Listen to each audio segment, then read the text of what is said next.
मी भुरे बसवेश्वर शिवाजीराव, सहशिक्षक, जिल्हा परिषद प्राथमिक शाळा शेटेवाडी.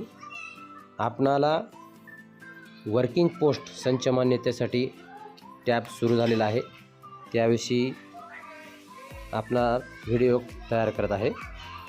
आता तो वर्किंग पोस्ट कशी क्रिएट करायची याबाबत तुम्हाला मी व्हिडिओद्वारे सांगत आहे. गुगलवर जाऊन या ठिकाणी संच मान्यता चं पोर्टल आपल्याला ओपन करायचं आहे.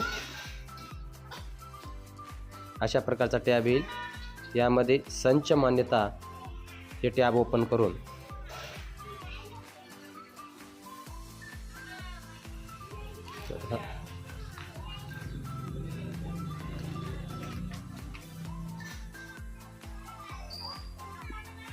अशा प्रकारे येईल. या ठिकाणी सन 2024-25च्या संच मान्यतेसाठी 1/10/2024 रोजी कार्यरत मान्यताप्राप्त शिक्षक कर्मचारी यांची माहिती संच मान्यता लॉग इन करून वर्किंग पोस्ट व मेनूमध्ये वर्किंग स्टाफ टीचिंग क्लिक करून योग्य अनुदान प्रकारानुसार कार्यरत शिक्षक संवर्गातील पदाची माहिती नोंद करून अपडेट व फायनलाइज पूर्ण करून त्यानंतरच वर्किंग स्टाफ नॉन टीचिंग याची नोंद पूर्ण करावी. अगोदर वर्किंग पोस्ट यांची माहिती भरायची आहे, नंतर नॉन टीचिंग याची नोंद करायची आहे. ओके दाबा.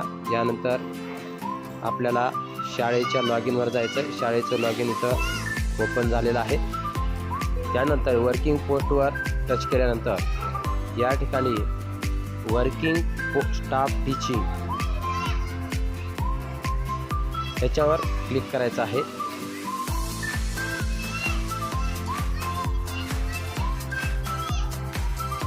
चा वेळ जाईल. यामध्ये अशा प्रकारची पोस्ट इथं ओपन झालेली आहे. त्यामध्ये सिलेक्ट ऑप्शनमध्ये जाऊन मराठी मीडियम निवडायचं आहे. मराठी मीडियम निवडल्यानंतर आपल्या शाळेतल्या ज्या पोस्ट आहेत त्या पोस्ट या ठिकाणी ओपन होतील.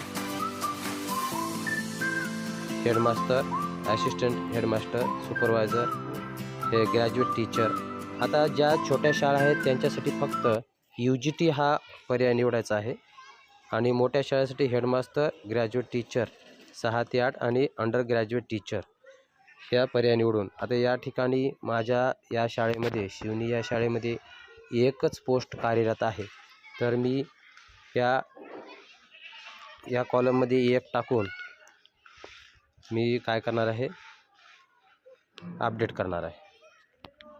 अपडेट केल्यानंतर 1 पोस्ट कार्यरत आहे आणि 1 पोस्ट वॅकंट आहे.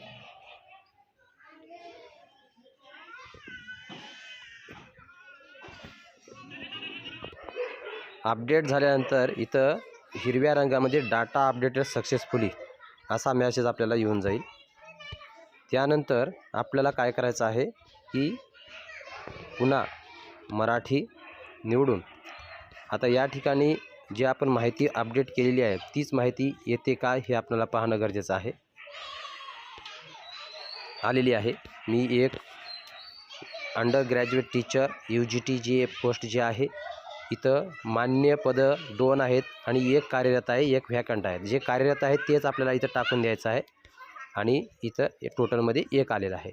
तर यानंतर आपल्याला हीच माहिती काय करायची आहे, फायनलाइज करून घ्यायची आहे. ही माहिती आपण फायनलाइज करत आहोत.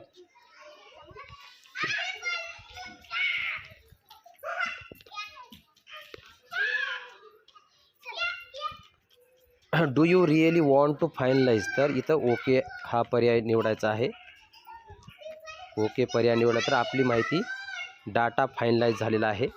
आणि आता चेक कसं करायचं, पुन्हा चेक करून पहा आपला जी माहिती आहे ती माहिती बरोबर आलेली आहे की नाही हे पुन्हा चेक करून पहा, कारण ही अतिशय महत्त्वपूर्ण माहिती आहे आणि ही माहिती चुकता कामा नये. जर आपण अंक व्यवस्थित नाही टाकले तर आपल्या शाळेतली पोस्ट कमी किंवा जास्त होऊ शकते आणि धोका होण्याचा संभव आहे. आता यामध्ये पुन्हा आपल्याला काय करायचं आहे, वर्किंग पोस्टमध्ये याच्यावर क्लिक करून नॉन टीचिंग हा पर्याय इथं निवडायचा आहे. नॉन टीचिंग हा पर्याय निवडल्यानंतर आपल्या शाळेला नॉन टीचिंगचे जे पद आहेत ते पद भरून घ्यायचे आहेत. जिल्हा परिषद शाळेला नॉन टीचिंगचे पदं नाहीत, त्यामुळं या ठिकाणी तुम्ही जर नाही भरलात तरी इथं 0 टाका, 0 0 0, कारण जिल्हा परिषदला सर्व 0 0 येईल. माध्यमिक विभागाला किंवा हायस्कूलला पदं काही कार्यरत आहेत, ते पदं ते भरतील, तर लॅब असिस्ट वगैरे आपल्याकडे 0 येतील. 0 सगळं 0 आल्यानंतर पुढं पण इथं पुढच्या कॉलममध्ये 0 येईल. इथं अपडेट करा, अपडेट करून हीच माहिती पुन्हा फायनलाईज करा. ही माहिती आपण इथं फायनलाईज केलेली आहे. तर अशा प्रकारे आपण नॉन टीचिंगमध्ये 0 0 टाकलेलं आहे. पुन्हा त्या इथं backlog for entry teaching and non teaching staff त्याच्यामध्ये आपण जाऊन इथं मीडियम वगैरे आहे. एकापेक्षा जास्त मीडियम असतील तर ते मीडियमप्रमाणे teaching staff non teaching staff टाकून घ्यायचा आहे. अकॅडमिक इयर हे वर्ष आहे ते चेक आपल्याला करता येईल. एका शाळेमध्ये जास्त मीडियम असेल, मराठी असेल, इंग्रजी मीडियम असेल तर अशा प्रकारे आपणाला संच मान्यता वर्किंग पोस्टची टॅब नुकतीच सुरू झालेली आहे. असा आपल्याला माहितीसाठी हा व्हिडिओ या ठिकाणी टाकत आहे. धन्यवाद.